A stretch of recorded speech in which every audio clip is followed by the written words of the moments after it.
You take a seed, you plant it, you grow it, you dry it, you roll it, you smoke it, and it goes down smooth. Hey! Spanning the continent to bring you the truth about cannabis and marijuana law reform. I smoke pot and I like it a lot. The Russ Belville Show, the voice of the marijuana nation. Now, here's your host, Radical Russ Belville. Good day, tokers and tokettes, and welcome to the show. It is Friday, June 20th, 2014, and it's got to be 420 somewhere in the world. It's also the last day of spring here in the Northern Hemisphere. Tomorrow, we've got the equinox. That's right, summer starts tomorrow. On Saturday, we'll be up there in the sunshine. I'm headed up to Astoria, Oregon, to visit my good friend and sister from another mother, Cannabis Carrie, the person who created the job, now filled by our own Priscilla Seiban, who's out there in Colorado. How you doing, Priscilla? Excellent. How are you? Fantastic. Got any weekend plans? Yeah, I work. Yeah. Got to work, huh? Oh no! But Monday you get to go to that fantastic little party. I do. I'm so stoked. Yeah. All right. Fantastic. Of course, Priscilla handles our 420 radio news, and got some headlines coming up in the next segment. Of course, New York all this week has been twisting arms and trying to get a medical marijuana thing passed. It looks like it's a done deal. Priscilla will break down exactly what we're going to get out of New York's medical marijuana.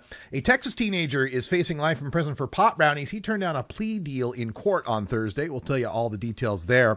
There's been some tourism records set for Colorado's first year of legal marijuana. We'll get the details.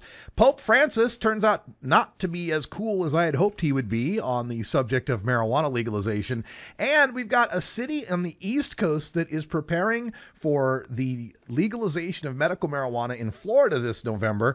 Something you wish California might have gotten the idea to do a couple of decades ago. Maybe plan ahead a little bit, but we'll tell you all about that coming up in the 420 radio news. Also, after the news, in our Behind the Headlines segment, we're going to take a look at the emerging cannabis industries that are having difficulty getting their product advertised or their service advertised on social media. We'll take a look at Google, Facebook, and Twitter and their social media policies against legal marijuana business advertising. It's putting a crimp in the business. We'll tell you how that is breaking down in the second segment.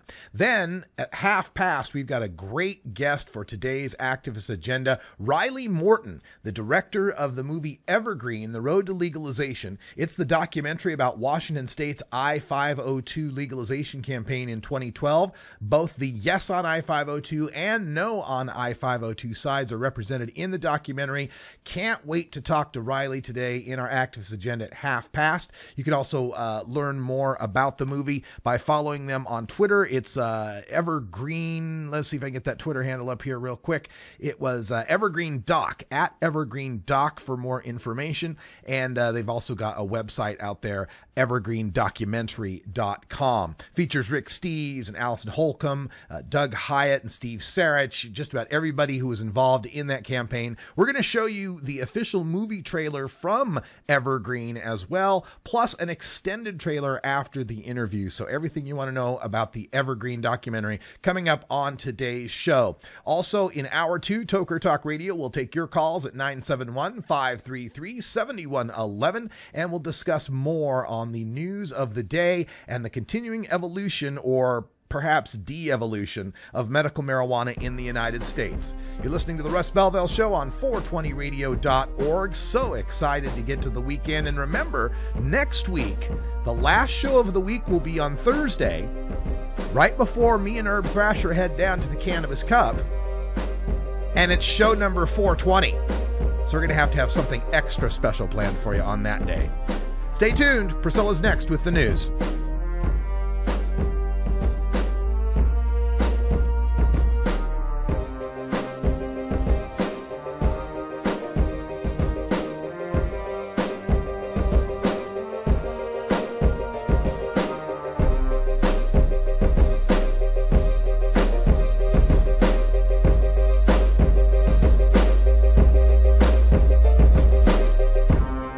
You're tuned into the Russ Belville Show, the voice of the marijuana nation.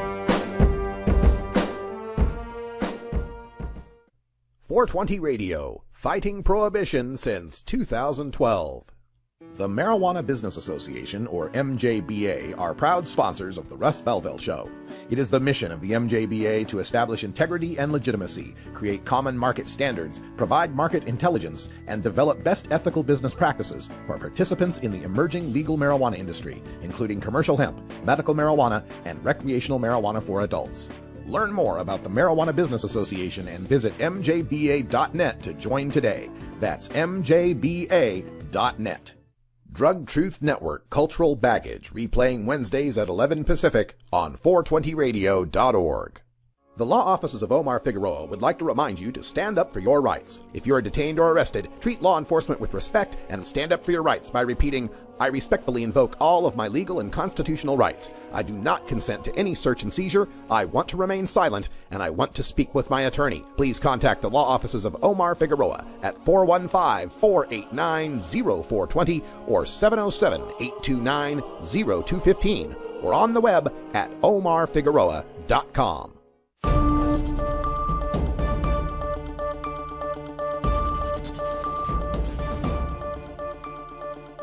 It's time for the 420 Radio News, covering the latest headlines in consumer cannabis, medical marijuana, and industrial hemp. Transcripts of 420 Radio News are available daily on our website at 420radio.org. Now, here's Priscilla Simon.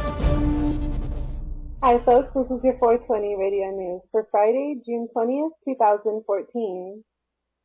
The New York Senate has passed a heavily modified bill that means the Empire State will soon become the 23rd medical marijuana state. In a 49-10 vote, the Senate passed the bill after legislators conceded to the demands of Governor Andrew Cuomo. Gone are lupus, diabetes, and post-concussion syndrome from the list of qualifying conditions. Cancer, epilepsy, multiple sclerosis, ALS, Parkinson's disease, Huntington's disease, neuropathies, certain spinal cord injuries, inflammatory bowel disease, HIV or AIDS will qualify, but only if the disease causes certain symptoms, including severe chronic pain, nausea, wasting syndrome, or muscular spasms. Alzheimer's disease, muscular dystrophy, dystonia, post-traumatic stress disorder, and rheumatoid arthritis might be added if the State Health Commissioner signs off within the next 18 months. The State Health Commissioner will also set the price of marijuana, and patients will only be allowed to purchase 2 ounces every 30 days from one of 5 statewide dispensaries, and taxed at 7%. The law goes into effect 18 months after the governor signs it, unless the state police superintendent or State Health Commissioner wants to delay it for any reason. The law sunsets in 7 years unless the state police superintendent or state health commissioner suspend the program at any time they choose. Wow. This is pretty restrictive. It's like a competition. If you're trying to ask what's the most restrictive medical marijuana law, New Jersey, Illinois, New York, Minnesota, they all are pretty restrictive to one degree or another. One of the things I think was funny about this bill is it seems that patients are still going to be able to get a hold of flour. I haven't seen anything that says they can't get flour. In fact, everything still refers to them having a 2-ounce supply every 30 days, but supposedly smoking is banned.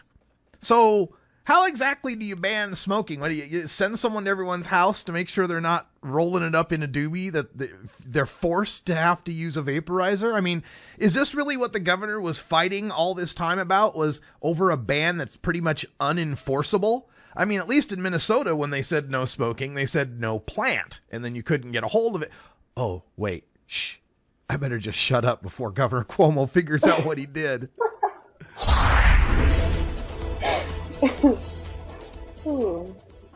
A Texas teenager facing life in prison for pot brownies turned down a plea deal in court on Thursday. Jacob Lavaro, age 19, was arrested in April for possession of 1.5 pounds of pot brownies and a pound of usable marijuana, along with digital scales and baggies. Texas law charges defendants for the weight of the brownies, not the marijuana used to make them. Since Lavado used hash oil to make the brownies, and hash oil is treated much more harshly than marijuana, Lavado is facing 5 to 99 years in prison, a penalty worse than the sentence for manslaughter.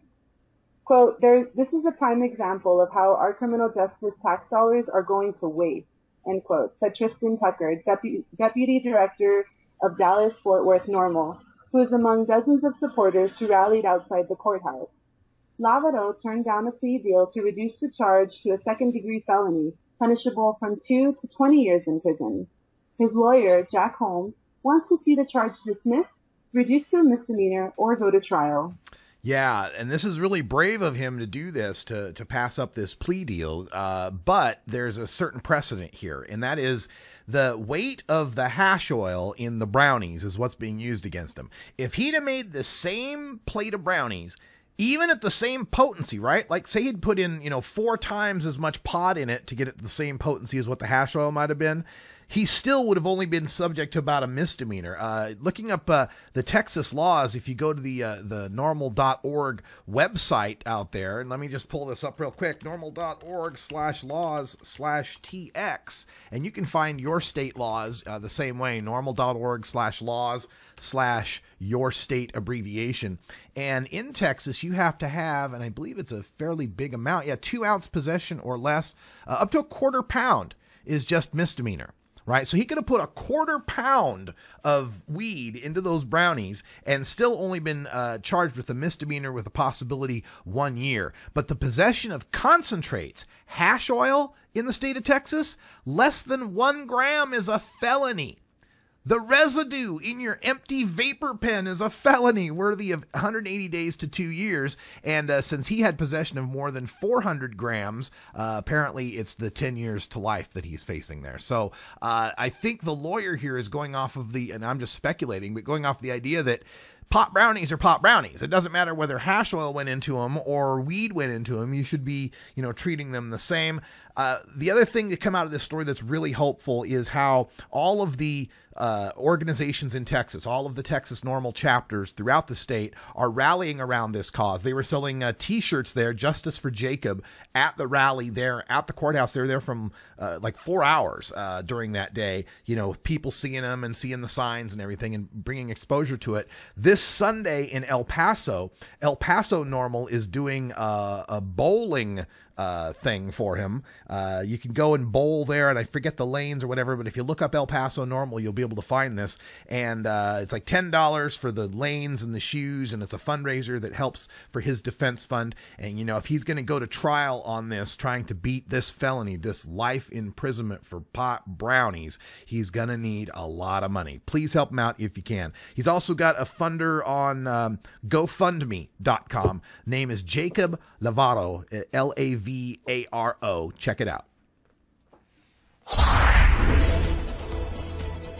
Tourists spent $4 billion in Colorado in 2013, setting an all-time record.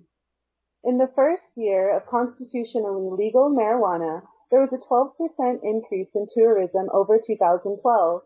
Colorado saw 27.1 million vacationers in 2013. There were 14 million in Denver alone.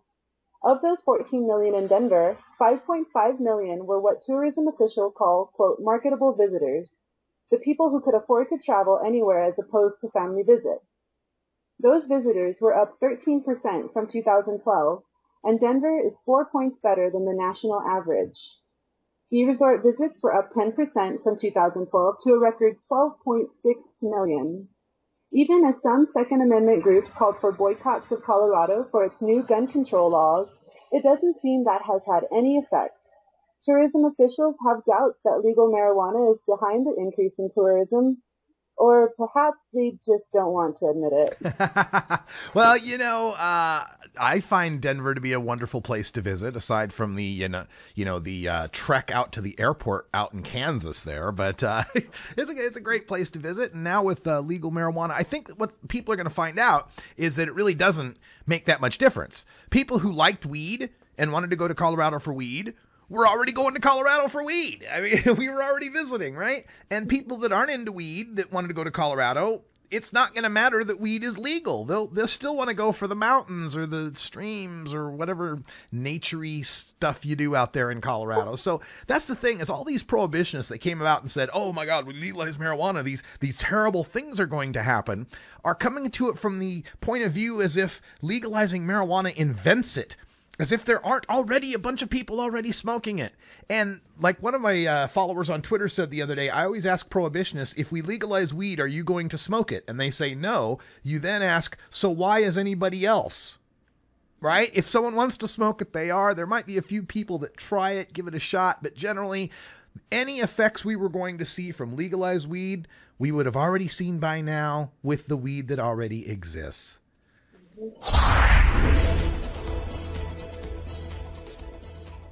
Pope Francis has come out with a strong condemnation for the legalization of recreational drugs.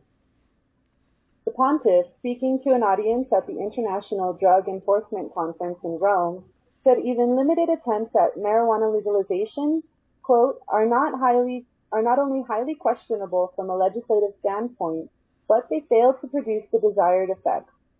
Pope Francis said in a speech last year in Brazil, quote, a reduction in the spread and influence of drug addiction will not be achieved by a liberalization of drug use. Rather, it is necessary to confront the problems underlying the abuse of these drugs by promoting greater justice, educating young people in the values that build up life in society, accompanying those in difficulty, and giving them hope for the future. Ah, doggone it, Pope Frank. Just when my atheist ass was eligible to go to heaven, you have to come out with this. Oh, you were homies, man. Come on. You were there for days. Like, what's up, dude? I know. He was doing so good. He had all that great stuff to say about capitalism and homosexuality. He was fine with the gay folks. He's fine with the atheists, but doesn't like the pot smoking. And I think part of this is, drug use is kind of a competition with religion. Right? Religion kind of sells this, euphoria in a sense, and so does pot. So maybe there's a competition aspect to it. And I also think these type of folks, they mentor to so many people who are in the grips of serious addiction problems, or go to these most impoverished places where drug violence runs rampant, and they confuse serious addiction problems and drug violence with marijuana use, which doesn't have to have any of that if it's legalized. Pope Francis, I would hope that if you believe in, what did you say, quote, promoting greater justice, you would understand that locking away a teenager in Texas for life for pot brownies is in no way promoting a greater justice. While localities in West Coast states with medical and recreational marijuana seem to generate headlines for their moratoriums and bans, one East Coast city is approving both medical marijuana dispensaries and recreational pot shops before either of them are actually legal. Cocoa Beach, Florida's commissioners voted 4-1 to pass an ordinance regulating where any kind of marijuana retailer, medical or recreational, could operate if voters approve the medical marijuana amendment this November, and then legalize marijuana at some later date. Pot shops will have to be 200 feet from major roads, and a buffer zone is established from churches, schools, and residences. However, the one no vote came from a council member who explained the ordinance was too restrictive, that it basically regulated any future pot shops in just 2 areas of the city. Yeah, this is one of those, on the one hand, on the other hand kind of things. Like, on the one hand, they could be voting to ban. They could be putting in a preemptive, when Florida passes this thing in November, we're not going to be in it. We're going to ban it, right? But as a constitutional amendment, I don't know that they really have that power. So perhaps what they're looking at is, all right, if at least we step up and regulate it, we can push it out to just that one spot in the city, where like the sex toy shops are and the strip clubs or whatever it is. I don't know. I haven't looked at their actual zoning map, but that's kind of the feel I've got for what they're doing here. Reading a couple of the pieces on this, it kind of explained that the 4 commissioners that were in favor of this kind of had that attitude that, hey, legal medical is coming for sure. Legalization may be coming in the future. If we don't put it out there now, we're not going to have any control of it once it becomes legal. And that is kind of a bad attitude, but at least it's a better attitude than what they had in California, which is, Just let it run like, rampant like wildfire, and then we'll stamp it all out once everybody gets upset about it. Right. Hey, it's 4:20 in the Mountain Time Zone, where marijuana use is constitutionally legal, and Priscilla's got an important safety meeting to attend to. Thank you so much, and have fun next Monday. We'll talk to you then. Okay, bye. All right, when we come back, we're going behind the headlines on social media ad policies for legal cannabis businesses.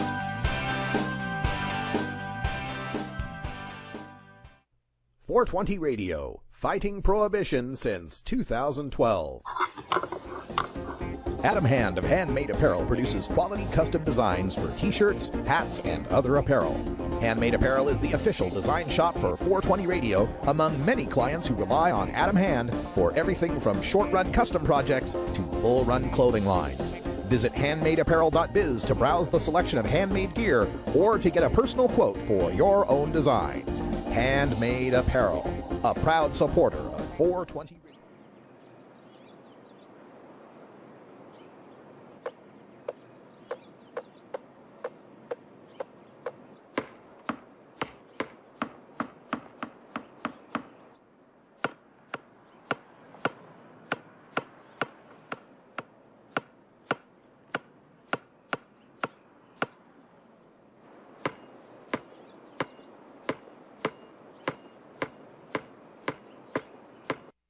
Growing plants indoors can be a rewarding hobby, but electricity bills can go through the roof. Then you have to cool down all those big hot lights. It can drive a grower insane. With Lush LED lighting, you can solve many of these issues and double your rewards. Matt and his scientists have developed the perfect light for flowering plants with far less cost and heat. And the results? Very effective. Check out LushLEDlighting.com right now and tell them Radical Russ sent you.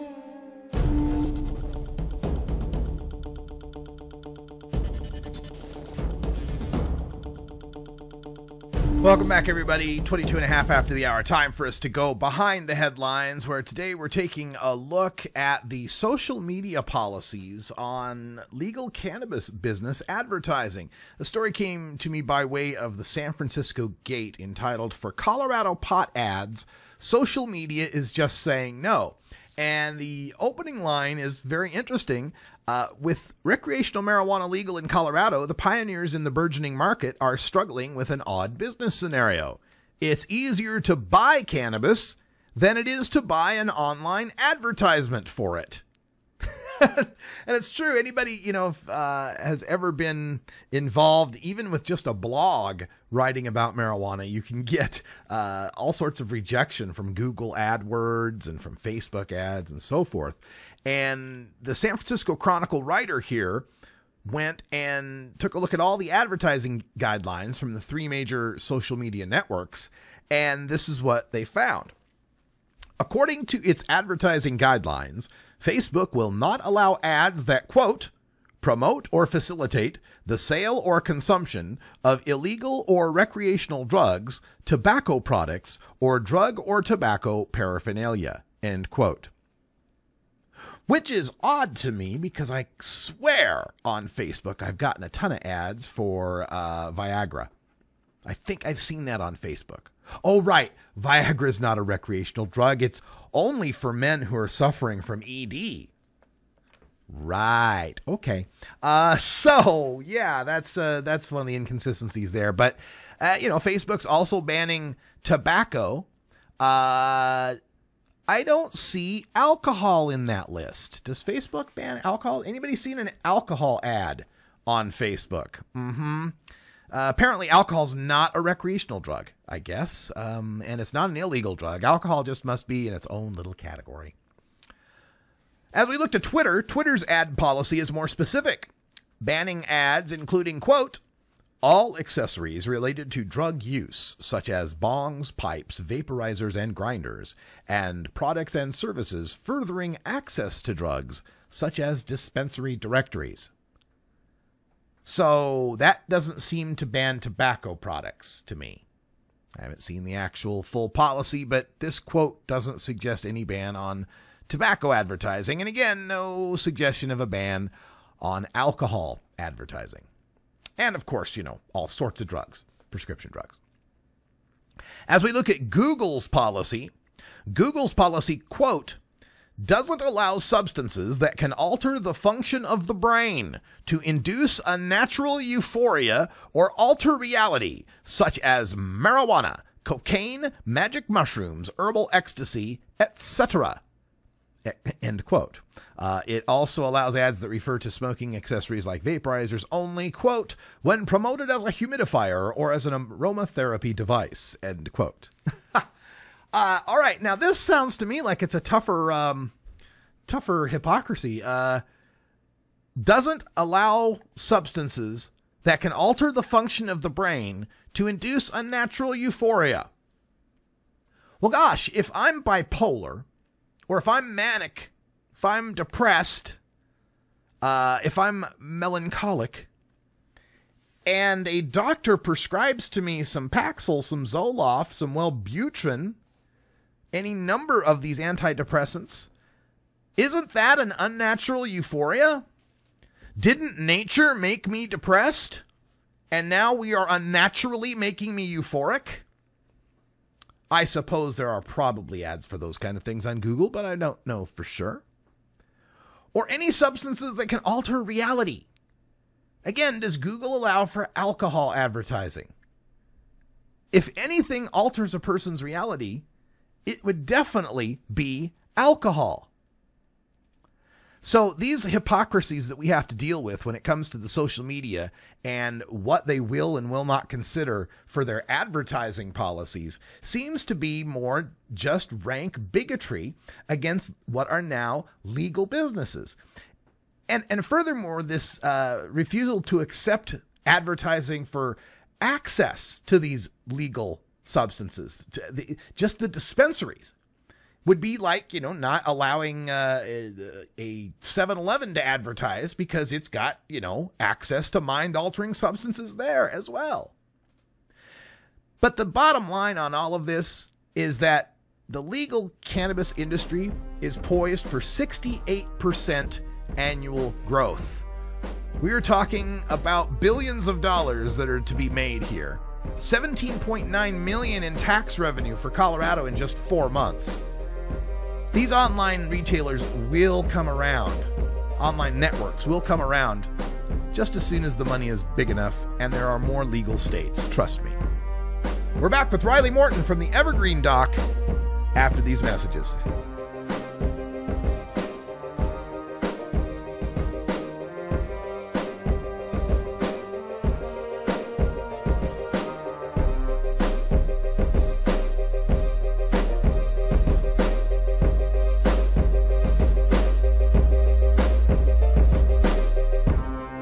You're tuned into the Russ Belville Show, the voice of the marijuana nation. 420 Radio, your ticket to the Boston Freedom Rally. Cannabis Outreach Collective is an alternative health and wellness option located in Gladstone, Oregon, that serves patients in the Portland area and beyond. You can find out more about Cannabis Outreach Collective on Facebook at COC503 or by emailing cannabisoutreachcollective503@gmail.com or by telephone at 503-853-1319. Herb Thrasher Flower Hour, the best of metal and marijuana with videos and interviews every Friday night at 5 and 8 Pacific with replays Saturday night at 8 Pacific on 420radio.org. When you are starting up a medical cannabis business, you want a fired-up lawyer who understands the needs of cannabis consumers. The law office of Lauren Vasquez is your fired-up lawyer for the cannabis industry. Visit her website, fireduplawyer.com, or call 1-855-MMJ-LAWS for more information. That's 855-665-5297 for Lauren Vasquez, your fired-up lawyer, or email fireduplawyer@gmail.com.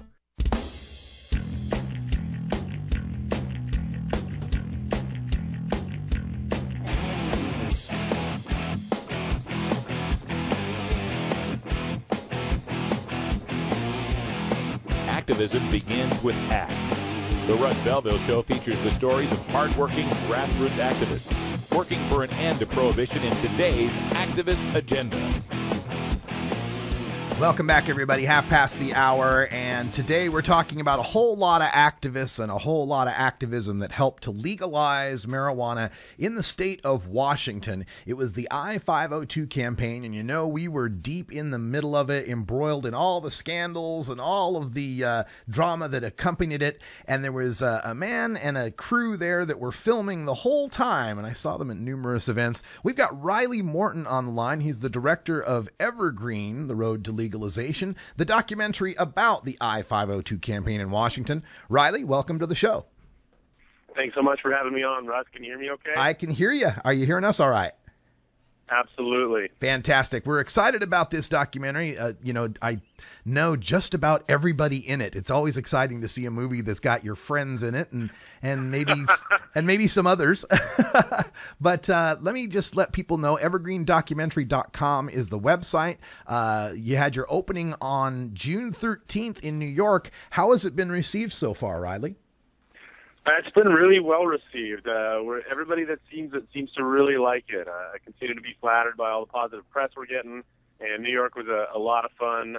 Ethan Nadelman came out, the head of the Drug Policy Alliance, came out and held court on the future of drug policy. It was fantastic. But we're really extra excited about Denver opening today and Seattle next Friday. Yeah, We have a lot. I'm sorry to interrupt. We have a lot of listeners in the Denver area. Our newsreader just finished the news segment from Denver. So where is the premiere in Denver tonight? It's at the SIE Film Center in Denver, and more of the address, ticket, the showtimes, all that's available via evergreendocumentary.com or our distributor firstrunfeatures.com/evergreen has all the relevant information for screenings. All right. And then next weekend, June 27th, so next Friday, at the SIF Cinema in Seattle, Washington. This would be, I guess, your first Washington public premiere, right? Well, except for the film festivals that we did last year. That's Gotcha. Correct. Yeah, this is the first main run. We did a handful of festivals last year, Seattle, Spokane, Tacoma. But, yeah, as far as the main run, this is it. So we got a week at the SIF Film Center starting next week, the 27th, and that first weekend we've got a lot of Q&As planned with us as filmmakers and also the folks that are in the film. All right. We have the trailer here. I'd like to give our viewers a chance to check that out, and then we'll talk a little bit about the documentary and what it took to put that together. This is a look at Evergreen, The Road to Legalization.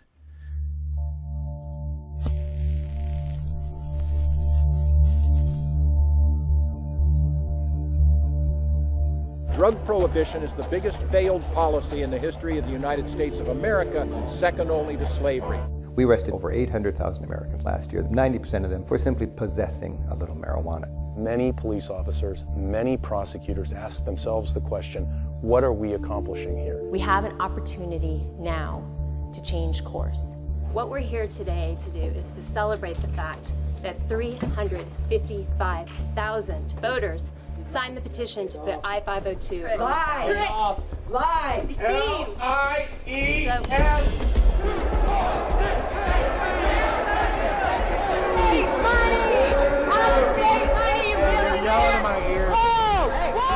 This is an elaborate hoax. They're talking about millions and billions of dollars in tax money, but they know it's not going to happen. The drug war started in the United States. It spreads around the world like a cancer, and this is where it has to end. It has to be killed here. In the city of Seattle, we have it amazing. Everyone's smoking cannabis, and there's nothing wrong with it. Why do we want to change that? For legalizing it, you're putting more youth at risk. I should be able to smoke, especially if I can vote for it. We want to err on the side of public safety. The people that are working to pass I-502, they're trying to do something historic. There is a national strategy involved in it. I think the message will go across the United States and reach Washington, D.C. The voters in Washington state said, yes, we want legalization. What makes me sick is, of course, they didn't get legalization. Other states will see the wisdom in this and will look back and see this is indeed a turning point. It's Evergreen, The Road to Legalization. You can catch it tonight in Denver. You can catch it next Friday in Seattle. And we are speaking to the director, Riley Morton. And Riley, as you're trying to put a documentary like this together, how did this differ from, say, a typical campaign documentary for a candidate or other issue? Great question. I'm not sure I'm prepared to answer it exactly. Let me take a stab. I would say that you know the folks that we're depicting are a little bit different. You know, you've got everybody. You set this up for a mainstream audience, and they think, of course, the two sides are going to be pro legalization and anti legalization. As we found here in Washington State, it was both sides that emerged in conflict around this issue were actually pro legalization. There was kind of this small group of cops and whatnot who voiced their opinion that this was a bad idea, slippery slope, what about the kids, etc. But they weren't very vocal. They weren't generating media. They weren't out there. The folks that were activists, primarily from the medical marijuana community, who felt like this initiative was too restrictive. The fact that there was no home grow allowed, the fact that there was a hard limit of 5 nanograms of THC, these are things that they were objecting to and were extremely vocal. And came out in large crowds to raise objections to the folks behind the initiative. So the question became not if we should legalize marijuana, but how we should do it, which is a far more interesting question, I think. Now, I imagine some of the folks from both sides have seen the documentary, maybe at the film festival or through a screener. Yep. Have they responded to you about their portrayal in the movie? Did they feel that one side or the other was given a better, more favorable opinion? Well, if they've had any negative things to say, they certainly haven't shared it with us. In fact, we've talked with everybody depicted in the film, with the exception of Steve Sarich, since the public screening, and we've been so pleased to find that everybody feels like they're well represented, that the points were made, that they were allowed to speak, and that they like the film. You know, on both sides of the issue, with such a contentious topic, that's really hard to achieve as a documentary filmmaker and make the story move and engaging. And so we're just so pleased and relieved that that's the case, that everybody feels good about the film. Again, I haven't talked to Steve Sarich. He cut us off on election night, so I can't speak to him. But Doug Hyatt, Allison, Tanya, everybody in the film has seen it and seems to like how they're portrayed. That's excellent to hear. And there's going to be, I hope, more release of the film to other outlets. I saw a Pennsylvania and a Missouri screening. Can you give us more details on how you might be expanding the release of the film? Well, really, okay, so first is the theatrical run that's happening right now, and we hope to add maybe a couple more dates in California towards the end of July, but that may or may not happen. It really just depends on how the Denver and Seattle runs go. Barring that, we're planning on a late summer release of DVD and home video, and it should be widely available in DVD and hopefully Netflix, iTunes, etc. So a lot of digital platforms, but not for a couple months still. Will we get any of those extra special features on the DVD, perhaps? I'm sure that's a question we were discussing today, and yes, there will be a few special features. I don't know exactly what those are going to look like, but we're fleshing those out in the next week. What about the potential for any follow-up in the year since 502 passed, maybe coverage of predictions that came true or didn't come true, perhaps? I would love nothing more, Russ. I mean, to me, again, these questions just keep getting more and more interesting, and to be able to cover this story, as the Liquor Control Board makes up its rules and folks start, create retail businesses and production businesses and distribution businesses. These are all interesting stories. The crux I'm finding is the business model for myself or all of us as media makers to continue to tell this story. If you know of any national news organizations looking for a stringer on the marijuana story in Washington, I'm available. I will keep that in mind. Every now and then I speak to some of those folks. We're speaking with Riley Morton, the director of Evergreen, The Road to Legalization. It's the story of the I-502 legalization campaign in Washington State, with an even-handed portrayal of both the yes and no on I-502 sides.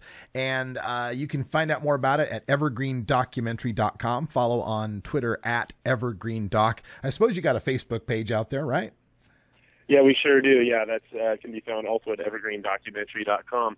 Russ, forgive me, but I'm going to turn the tables on you a little bit. I remember seeing you at election night there, broadcasting live, if I'm not mistaken. That's right. What are your memories from that night? What describe the mood from your perspective? You know, it's interesting to me because I was a part of doing a nationwide live coverage of marijuana election night. So I had people in, I was in Seattle, obviously, but I had people in Washington State that were covering it.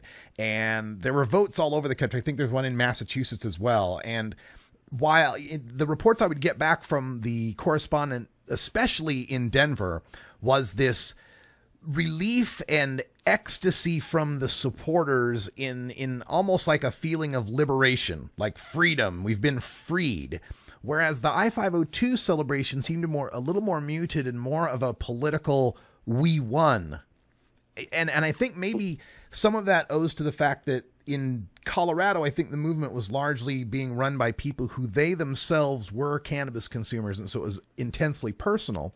Whereas you have, say, Rick Steves and Allison Holcomb, who are friends of mine and wonderful people, but I wouldn't call them pot people. And so maybe to them it was more of a social justice victory or a political victory, but not that raw, deep, emotional victory that it was in Colorado. What a fascinating distinction, and I don't doubt that what you say is 100% true. That's very interesting and telling. Is there? Are you aware of anybody who's done a similar kind of chronicle of the legalization campaign in Colorado? I am not. I heard tell last week we were talking with Steve Bloom, and he said he thought there was some Kickstarter up for a group in Colorado that was putting together a documentary, but I haven't seen that yet. I don't know anything about what that story is. That was the first I'd heard of it. All right. As far as I know, no. So are you on the road with the documentary? You'll be in Denver and Seattle? No, unfortunately, I'm here in Seattle today. I can't make it for the Denver screenings. By the way, they are happening all week, so if you can't make it out tonight or tomorrow, they will be. It'll be playing at the Side Film Center in Denver throughout next week. Multiple screenings every day, and that's true for Seattle as well. Full week-long runs, legit film distribution. So, no, yes, we will be in town for the Seattle screenings all weekend, but not in Denver, unfortunately. Okay, and thanks for making that correction, folks. It's just the premiere that's happening on the Friday night, but you can catch it all throughout the rest of the week. And I, again, encourage you to go out and see this because, if you can afford to do so, because this is how we vote with our dollars to show that, hey, we want more legitimate, intelligent discussion of our issues and coverage of our campaigns and so forth. And, it's nobody's getting rich being a documentary filmmaker on the marijuana movement. So, any little bit helps. I know it'll come out on DVD, but go see it in the theater. Put the butts in the seats so that these theater owners go, hey, there's, business in running these things. That'll create more demand. That'll get us more good documentaries, more good filmmakers like Riley here. Thank you for putting out this film, and I can't wait to see it. Thank you so much, Russ. You're 110% right on what you just said. Everything flows down from those theatrical sales. So if you can make it out to the screenings this coming week, we'd love to have you. Thanks so much. And send your feedback to us at evergreendocumentary.com. All right. Looking forward to it. And I'll send everyone I know your way. Thank you so much, Russ. All right. We're going to take a short little break here. And when we come back, we'll have time for a little bit of radical rant. Recoloring the medical marijuana map. I had to come up with new shades thanks to New York and Minnesota. We'll talk about the evolution or de-evolution of medical marijuana and what to do about it when we come back.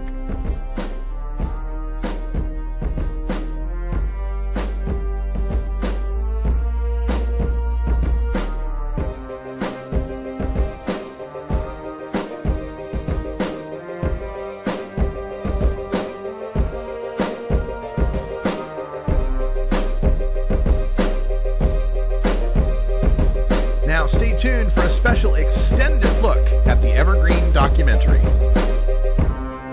You're tuned into the Russ Belville Show, the voice of the marijuana nation.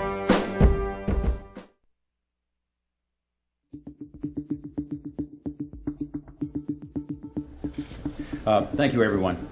I am Seattle City Attorney Peter Holmes, and I'd like to thank you for joining us today to announce a new initiative to legalize, regulate, and tax marijuana or cannabis for adult recreational use. This initiative process is direct democracy in action. This is the majority of the people in a state saying, we need to do something different. Washingtonians are in favor of legalization, but it's a really difficult conversation for a lot of people to have, and that's why we're gathering signatures up to the last minute. So we need 241,153 signatures, and we're not quite there yet. This isn't just about legalizing a drug. This is about the fact that laws aren't working and lives are destroyed because of this. We arrested more Americans in the last year than ever before, over 800,000 Americans, 90% of them for simply possessing a little marijuana. We're the #1 jailer nation on the planet. At the heart of this is the prohibition approach to drugs.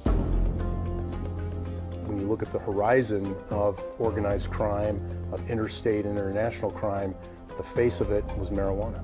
The Pacific Northwest is a transient point where a product comes in, is broken up, and it'll go to Frisco and LA and Houston and Miami and Chicago and New York. The federal government, the United States federal government, has said itself that the majority of revenue flowing to the cartels comes from United States marijuana sales.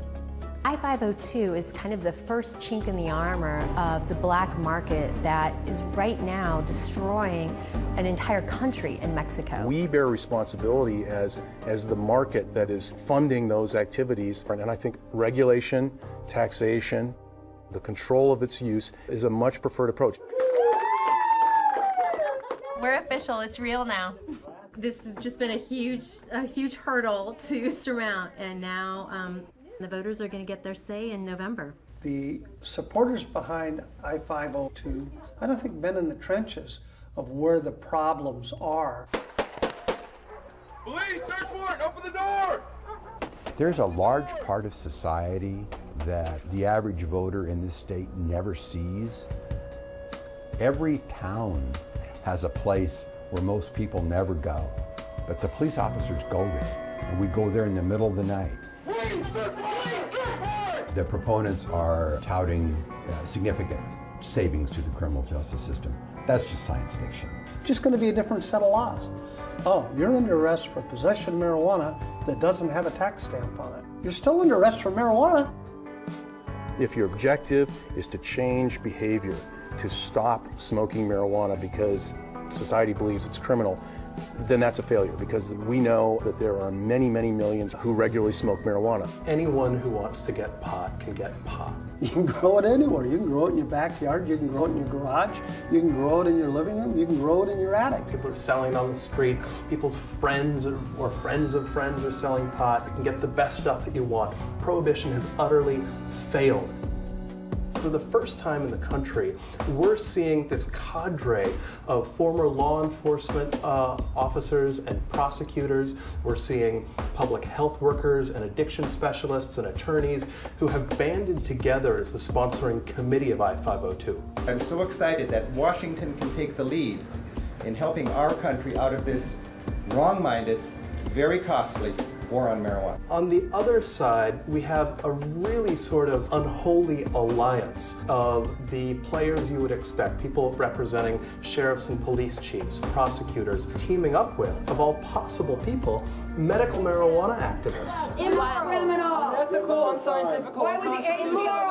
Washington is up for legalizing it. We got an initiative pending, but there are huge problems with it. It's going to be a step backwards from the way it is. This is not about right versus left. This is about what is good government. It's a pretty dramatic departure in state law policy meant to say that we're going to take marijuana out of the hands of gangs and international cartels and put them in the hands of legitimate businesses who can manufacture, distribute, and sell in small amounts.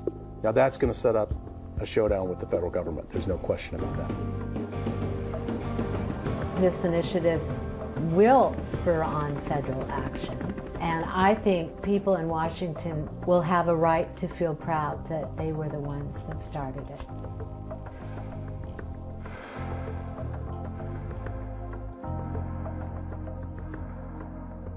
Evergreen, The Road to Legalization in Washington, premiering tonight in Denver, next Friday in Seattle.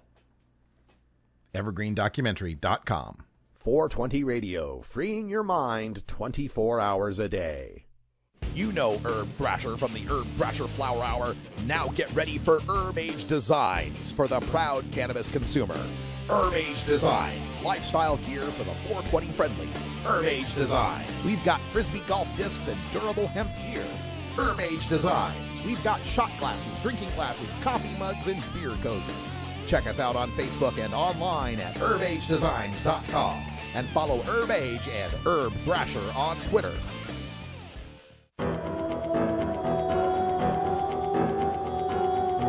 In the interest of fair and balanced journalism, the Russ Belville Show presents the anti-drug public service announcement of the day.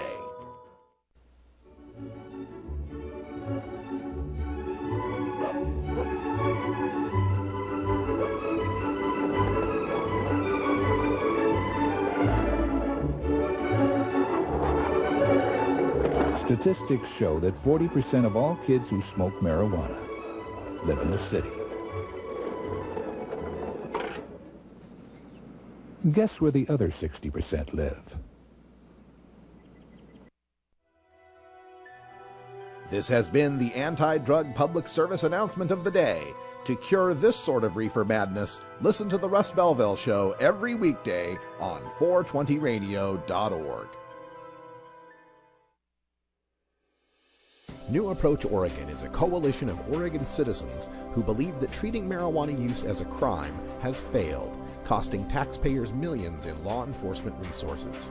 Our approach will regulate, tax, and legalize marijuana for adults in Oregon.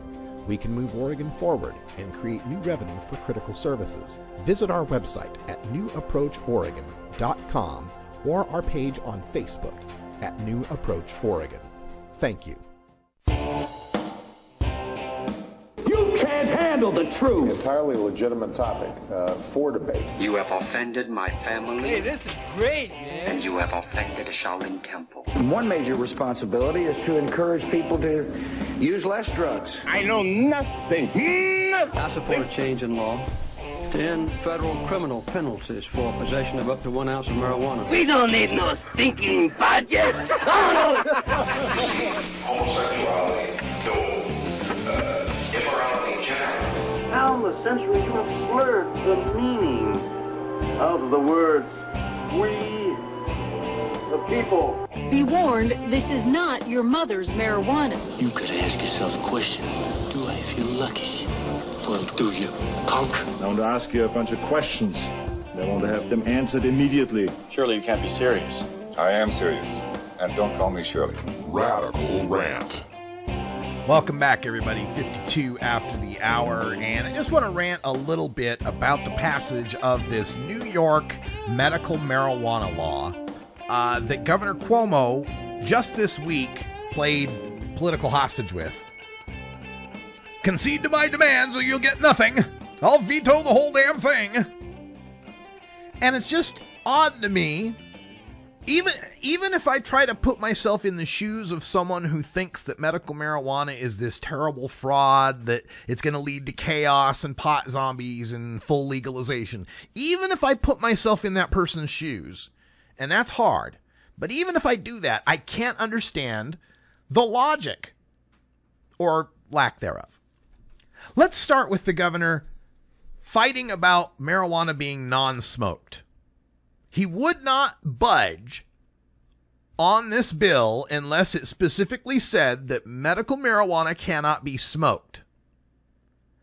But it's not as if the people are administering the medical marijuana to themselves at the facility they pick it up. In fact, I believe that's illegal under their law. They'll be able to go to the facility, one of 5 in a state of 20 million, and a lot of landmass for an East Coast state. So they'll be able to go buy their 2 ounces of flowers, but they can't smoke them. Whatever you do, don't smoke them. And he made that clear. He would not move forward unless the no smoking was in there, because it would undermine all of New York State's anti-tobacco smoking efforts. So it had to specifically say no smoking. Do you think that's going to stop anybody from smoking it? They're going to take their medical marijuana back home. They're going to buy some cigarette papers or a water pipe for tobacco use only, and use their medical marijuana.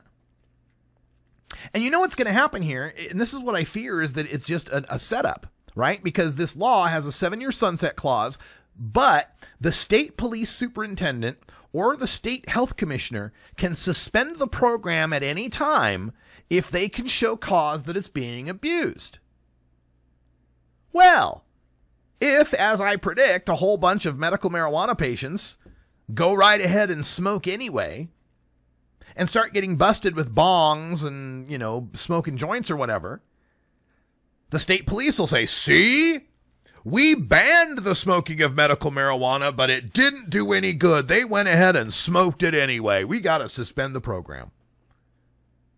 It's all like we're being set up to fail. It's like Jack Palance saying, pick up the gun, son. We're being set up to fail. So that just bothers me that he had to have that no smoking clause in there. At least, Minnesota was logically consistent. When they said they didn't want any smoking, they also made sure patients couldn't get any flour. And so that, a little more logical consistency there. Not that I'm suggesting that for New York. I'm just saying, trying to understand the logic. The other thing I don't understand is the removal of these conditions that had been proposed. Governor wouldn't move unless they took out lupus, diabetes, and post-concussion syndrome. Why? I don't understand why. Is the fear here that someone would fake their diabetes to get a medical marijuana card so they could just get high? How do you fake diabetes? Or, I know. Maybe they go and they buy those 64-ounce big gulps and drink a lot of sugar and they get the type 2 diabetes so they can get the medical marijuana card. Maybe that's it. So you think someone's going to fake lupus? They're faking it. They're faking lupus just to get high. Or post-concussion syndrome. Okay. But then also, they took out Alzheimer's disease, muscular dystrophy, dystonia, PTSD, post-traumatic stress diagnosis, and rheumatoid arthritis. Okay, maybe, they're faking the PTSD. Yeah.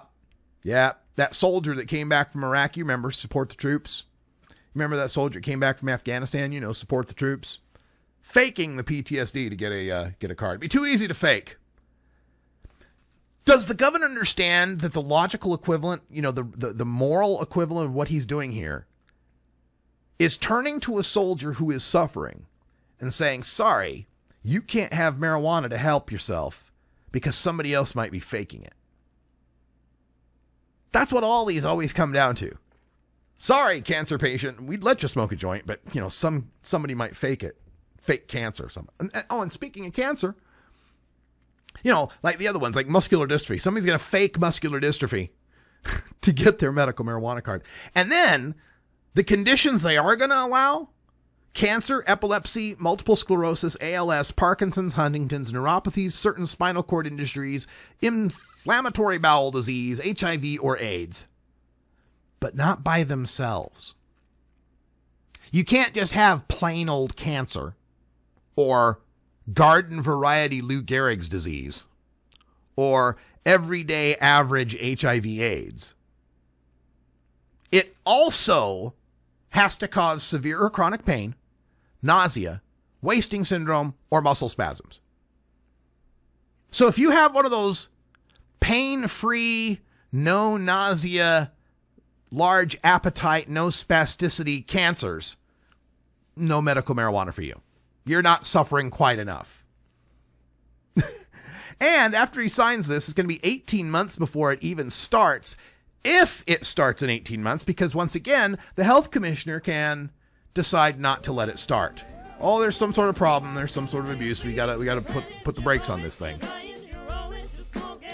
So, how many of these patients in New York who don't follow the politics, real deeply, but they know there's such a thing as medical marijuana, they know they have muscular dystrophy, and they are hoping that this could help them, are now reading the papers going, what? I'm not covered? They might add muscular dystrophy? They can take this all away in 7 years if the cop or health commissioner boss doesn't take it away first? At what point does a medical marijuana law become so compromised it's no longer a win, but instead an appeasement, a capitulation? Because now Governor Cuomo doesn't have to face any tough questions or choices on medical marijuana before his re-election campaign. This is the Russ Belville Show. The Russ Belville Show is blogging and podcasting daily at RadicalRuss.com. For Priscilla Simon, I'm Radical Russ. Thanks for joining us. Stay tuned for Hour 2. And until next time, take care of each other, tokers.